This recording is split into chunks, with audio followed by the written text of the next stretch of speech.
Hello friends, அஸ்ஸலாமு அலைக்கும், வணக்கம். ரொம்ப நாளைக்கு அப்புறம் எங்கள் வீட்டில் மீன் ஆனோம். காலையில் எங்கள் அம்மா தெருவில் மீன் விற்கிறவங்க கிட்ட மீன் வாங்கியிருந்தாங்க. பெரிய மீனெல்லாம் இல்லை, எல்லாம் குட்டி குட்டி மீன். ஏன்னா மீன் பிடிக்க போல் எங்கள் ஊரில் எங்கேயுமே மீன் கட்டுமானம் போட்டிருக்கிறதுனால பிடிக்க போகிறதில்ல. சின்ன சின்ன மீன் மட்டும் இந்த வெள்ளை மீனுன்னு சொல்லிட்டு ஒரு பிளேஸில் மட்டும் போய் வாங்கிட்டு விற்கிறாங்க. அதனால கொஞ்ச நாளைக்கு முன்னாடி இறாலெல்லாம் இருந்துச்சு. இப்போ அதுவும் வரதில்லை, மீனெல்லாம் கிடைக்கலன்னு சொல்லிட்டு இருந்தாங்க அந்த மீன் விற்கிறவங்க. எங்கள் அம்மா இதை பிடிச்சி ஆயிரதுக்கே ரொம்ப கஷ்டப்பட்டுட்டு இருந்தாங்க. ரொம்ப ஸ்ட்ராங்காக இருந்துச்சு அதோட ரெக்கெல்லாம். மார்க்கெட்லலாம் வாங்கியிருந்தோன்னாக்கா அவங்களே கட் பண்ணி கொடுத்துருவாங்க. தெருவில் வர்றதுனால நம்ம தான் ஆயணுங்களா. இது ஆஞ்சி எடுக்கவே எங்கள் அம்மாவுக்கு 1 மணி நேரத்துக்கு மேலே ஆயிடுச்சு. எல்லாம் குட்டி குட்டி மீன் தான். ஆனால் இந்த ரெக்கை எல்லாம் ரொம்ப ஸ்ட்ராங்காக இருக்கிறதுனால இந்த அருவாமனையில் அறுக்கவே முடியல. அதுவும் இல்லாமல் இந்த சலாம்பு அதெல்லாம் தீட்டி அடிக்கிறதுக்குள்ளே போதும்னு ஆயிடுச்சு. அதனால் அம்மா இந்த வேலை பார்த்துட்டு இருக்கிற சமயத்தில் கீரையை வேற வாங்கிட்டு வந்துட்டாங்க. நேற்று வெளியில் போனவங்க அதை வச்சிட்டோன்னா சரி வராது, வாடிடுன்னு சொல்லிட்டு அது நான் கீரை ஆய போயிட்டேன். அம்மா அதுக்குள்ளே மீனெல்லாம் கழுவி சுத்தம் பண்ணி வச்சிட்டாங்க. அதுக்கப்புறம்தான் மீன் இதை போட்டு என்னத்தை ஆணம் காய்ச்சிறது, 4 மீன் தான் இருக்குன்னு சொல்லிட்டு அம்மா ஆணம் காய்ச்ச வேணாம் அப்படி சொல்லிட்டு இருந்துச்சு. கடைசியில் ஆணம் கொஞ்சமாக ஒரே 1 கப் அளவுக்கு மட்டும் கரெக்டாக தேங்காய் இல்லாமல் ஒரு ஆணம் காய்ச்சிட்டாங்க அம்மா. நாடி சலாமி மீன் ஐசா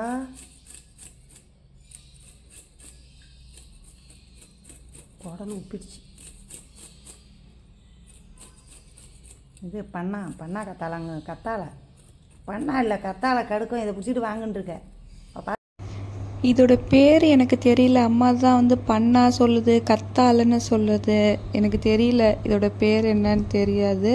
ஆனால் வேறு மீன் தான் வாங்குறதா இருந்துச்சு. பாறை, உரிப்பாறை தோல் எடுக்கிறது அது வேணாம், அது டேஸ்ட் இருக்காதுன்னு சொல்லிட்டு தான் அம்மாட்ட இந்த குட்டி மீனாக இருந்தாலும் ஆணம் நல்லா இருக்குன்னு சொல்லிட்டு குட்டி மீன் தான் வாங்க சொல்லியிருந்தேன்.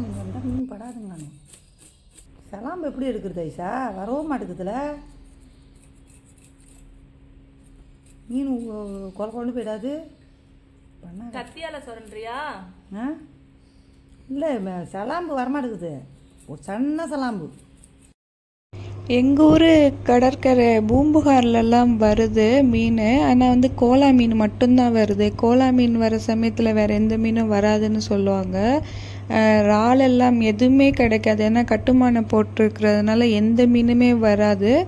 ஒரு 45 நாளாக 60 நாளான்னு தெரியல, அது பிடிக்க போகலன்னு சொல்லிட்டு இருந்தாங்க.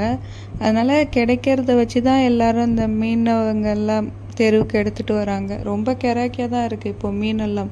ஆனால் நாங்கள் வாங்கின மீன் நல்லா ஃப்ரெஷ்ஷாக இருந்துச்சு. உங்களுக்கு பார்த்தா தெரியும், மீனோட கண்களே இல்லை செவில் பார்த்தாலே தெரியும் மீன் ஃப்ரெஷ்ஷாக இல்லையான்னு சொல்லிட்டு. அம்மா மீன் ஆஞ்சிட்டு இருக்கிற கேப்பில் நான் இந்த 1 கட்டு பத்தாது, எங்கள் அம்மாவுக்கு 3 கட்டு வாங்கிட்டு வந்துட்டு 2 பேருக்கு. ஆனால் கீரை 1 கட்டு வாங்கினா ரொம்ப கொஞ்சமாக ஆகிடும் சமைக்கும் போது. அதனால் 3 கட்டு வாங்கிட்டு வந்துட்டு இதை என்ன செஞ்சாங்கன்னா அம்மா தேங்காய் பால்லாம் ஊற்றாமல் வெறும் தண்ணி மாதிரி வச்சுட்டாங்க, சாறு வச்சுட்டாங்க. சரி இதை ஆஞ்சிட்டு வந்துடலான்னு சொல்லிட்டு அம்மா மீன் ஆயிர கேப்பில் நான் கீரையை ஃபுல்லாக கட் பண்ணி எடுத்துகிட்டு அம்மாட்ட கொடுத்துட்டேன். ஏன்னா அம்மா தான் கழுவி கொடுப்பாங்க. சரியான மண்.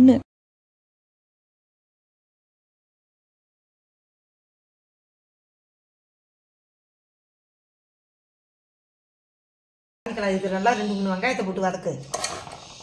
முள்ளு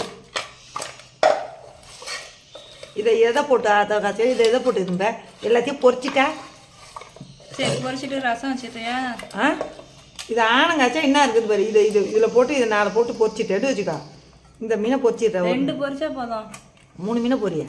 இது எல்லாத்தையும் போட்டு ஆனங்காய்ச்சிரியா? இது நல்லா கல்லுக்கெல்லாம் இருக்கு ஐஸ் அந்த மீன். இதை போட்டு ஆனங்காய்ச்சிரியா? 1 மீனை போட்டு இது 1 கப் ஆணம் வந்துடும். எங்கள் அம்மா என்ன சொல்கிறாங்கனாக்கா, இதில் ஆணம் வேணாம். எங்கள் அம்மா எப்போதும் ஆணம் வச்சாக்கா வாங்கின எல்லா மீனையும் ஆணத்தில் போட்டுருவாங்க. அப்போ தான் ஆணம் நல்லா இருக்குன்னு சொல்லுவாங்க. வாங்கினதே கொஞ்சம் தான், இதில் என்னத்தை நீ ஆணம் காய்ச்ச போகிற, என்னத்தை நீ பொரிக்க போகிறேன்னு சொல்லி கேட்டுட்டு இருந்துச்சு. அதை தான் சொல்லிட்டு இருக்காங்க. சரி ரசம் வச்சிடேன்னு சொன்னாக்கா அதுவும் வேணாம் சொல்லிட்டு தலையெல்லாம் போட்டு ஆணம் காய்ச்சிடுச்சு அம்மா. நான் கீரைக்கு வெங்காயம் கட் பண்ணிட்டேன். கீரைக்கு அம்மா சொல்லிச்சு 3 வெங்காயம் போடு, மீனானம் நிறையா இல்லைங்கிறதுனால மீனானத்துக்கு வந்து ஒரே ஒரு வெங்காயம் போதும்னு சொல்லிட்டாங்க. ஒரு சைடு வந்து கீரைக்கு தாளித்து விட்டாச்சு. அதே சமயம் மீனானை வந்து அம்மா மசாலாலாம் போட்டு கூட்டி வச்சுட்டாங்க ஏற்கனவே.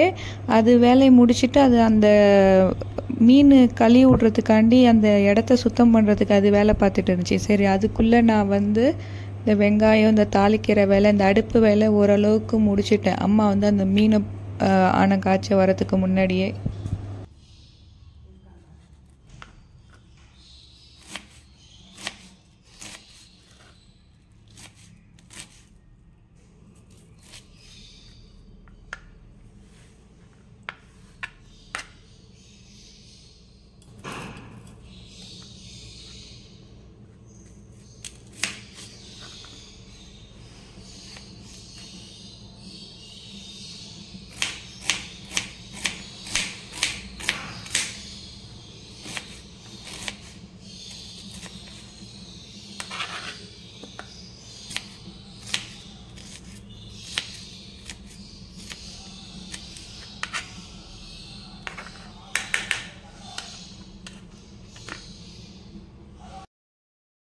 ஃபஸ்ட்டு வெங்காயம் கீரைக்கு கட் பண்ணி வச்சதுக்கப்புறம் மீனானத்துக்கு தனியாக மீனையும் பொரிக்கிறதுக்கு தனியாக மீனையும் அம்மா பிரித்து கொடுத்துடுச்சு.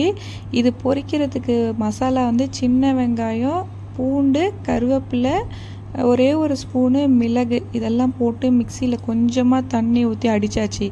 வெறுமே மிளகாத்தூள், மல்லித்தூள் போட்டு மீன் பொரிச்சா டேஸ்ட் இருக்காது இல்லையா? இது போட்டால் கொஞ்சம் நல்லா இருக்குன்னு சொல்லிட்டு இதை தண்ணி ஊற்றி லேசாக மிக்சியில் அடித்து இதை கொஞ்சமாக எடுத்து தான் போட்டேன் மீனுக்கு. பேலன்ஸ் இருந்துச்சு இதோட மசாலா. அதை கழுவி மிக்சியை கழுவி விட்டு என்ன பண்ணேன்னா ஆணத்தில் ஊற்றி விட்டாச்சு கொதிக்கும் போது.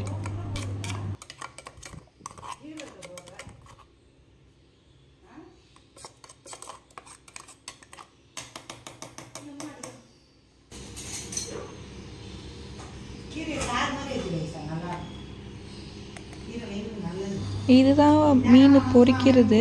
இதுக்கு வந்து தனியாக மஞ்சத்தூள், ஜீரகத்தூள், மிளகாத்தூள் தேவையான அளவுக்கு காரத்துக்கு. ஏன்னா மிளகு வேற போட்டு அரைச்சிருக்கோம் இல்லையா? அவ்வளோதான் மசாலா. தனியாத்தூள் போடலை. லாஸ்ட்டாக வந்து உப்பு கொஞ்சமாக லைட்டாக, ஏன்னா சால்ட் உப்பு தான் போட்டேன், கல் உப்பு அவ்வளோ சீக்கிரம் கரையாதுன்னு சொல்லிட்டு. மசாலா ஒட்டணுன்னாக்கா எண்ணெய் கொஞ்சம் ஊற்றிக்கலாம். நான் எண்ணெய் ஊற்றலை. அந்த இது அரைச்சோம் இல்லையா மிக்சியில், அந்த சின்ன வெங்காயம், பூண்டு, கருவேப்பிலை, மிளகு அதிலே தண்ணி விடும். அதனால் அந்த மசாலா இருக்கிறதுனால நான் தண்ணி ஊற்றி கூட மிக்ஸ் பண்ணலை இந்த மீனை. லாஸ்ட்டாக வந்து மிக்சியில் அரைச்சி வச்சுருக்கிற அந்த மசாலா ஒரு டீஸ்பூன் இந்த மீனுக்கு தகுந்த மாதிரி போட்டு நல்லா பெரட்டி ஒரு அரை மணி நேரத்துக்கு மேலே ஊற வச்சாச்சு மீனை. லாஸ்ட்டாக தான் பொரித்தோம். மீனானை கூட்டிகிட்டு கீரை வேலையெல்லாம் முடிச்சுட்டு லாஸ்ட்டாக ஃபைனலாக சாப்பிட்றதுக்கு கொஞ்சம் நேரத்துக்கு முன்னாடி தான் மீனை ஃப்ரை பண்ணது. அதே சமயம் இந்த சின்ன வெங்காயம், பூண்டெல்லாம் போட்டிருக்கிறதுனால இந்த மீனை வந்து லோ ஃப்ளேமில் வச்சு பொரிச்சா தான் சரியாக இருக்கும், இல்லைனா தீஞ்சு போயிடும். ரொம்ப லோ ஃப்ளேமில் வச்சு ரொம்ப நேரம் நின்று பொரிக்கணும். இல்லைனாக்கா அந்த பூண்டெல்லாம் போட்டிருக்கிறதுனால மீன் கருகி போயிடும். ஸ்லோ ஃப்ளேமில் வைக்கணும். நான் இஞ்சி வைக்கலை, உங்களுக்கு வேணும்னா இஞ்சி வச்சுக்கலாம்.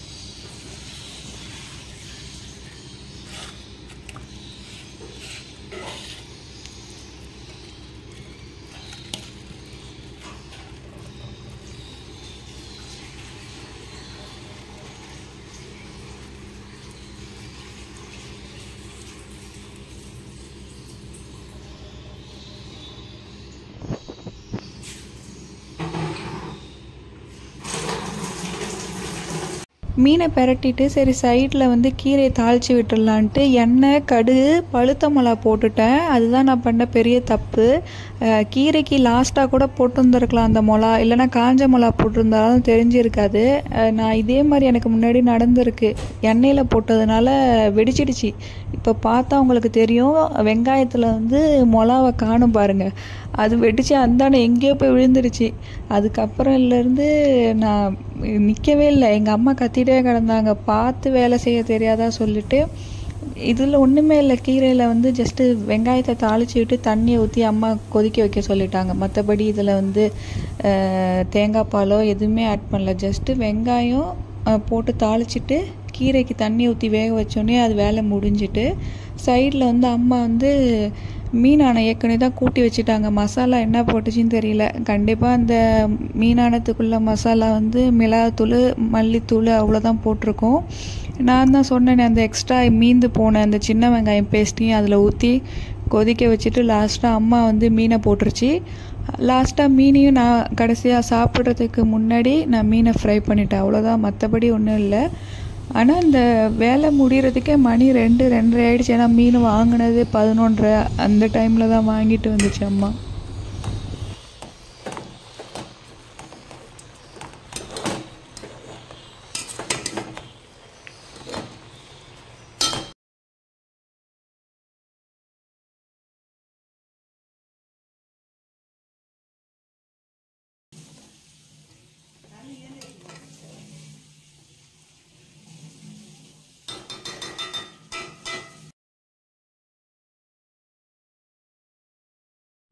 காலையிலே அம்மா ரைஸ் ஆக்கி வச்சுட்டாங்க.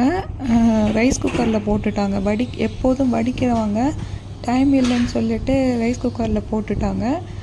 அதே சமயம் வந்து மீனானத்துக்கு வந்து நல்லெண்ணெய் ஊற்றி ஒரே ஒரு ஸ்பூன் வெந்தயம் போட்டு வெங்காயம், ஒரே ஒரு பெரிய வெங்காயம் தாளித்து விட்டுட்டாங்க. இதில் வந்து ஒரு வெங்காயம், பூண்டு கொஞ்சமாக, கருவேப்பிலை, அவ்வளோதான் தாளிப்பு. அம்மா ஏற்கனவே கூட்டி வச்சுருந்த மசாலாவை தூக்கி இதில் ஊற்றிடுச்சு. தக்காளியெல்லாம் வந்து கட் பண்ணலை, அம்மா கையாலே பிழிஞ்சு விட்டுட்டு. மற்றபடி அதில் மசாலா என்ன போட்டுச்சு அதுதான் போட்டிருக்கோம். கண்டிப்பாக மிளகாத்தூள், தனியாத்தூள், ஜீரகத்தூள் அவ்வளோதான் போட்டிருப்பாங்கன்னு நினைக்கிறேன். அது ஏற்கனவே அது பெரட்டி வச்சுட்டு தான் போய் மீன் ஆயவே உட்காந்துருந்தாங்க.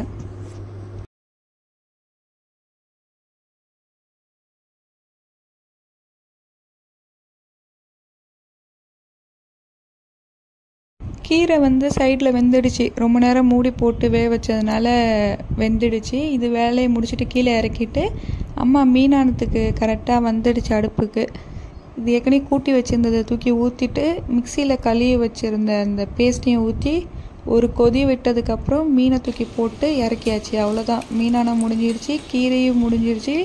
கடைசியாக மீனையும் அடுப்பில் போட்டு ஃப்ரை பண்ணி எடுத்தாச்சு.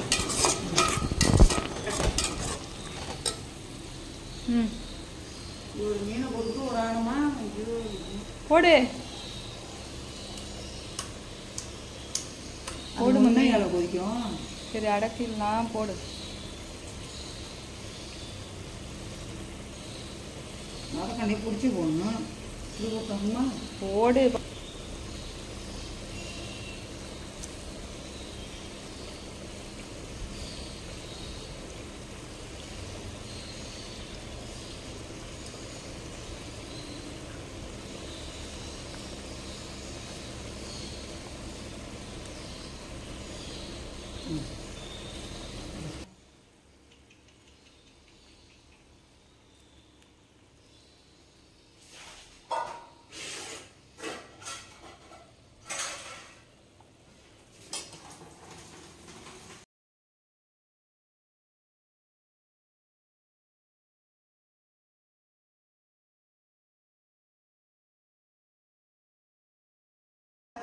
மட்டும் வந்தாலும் வரணும். 102 இல்லைன்னா 1 வச்சுட்டு வரேன்.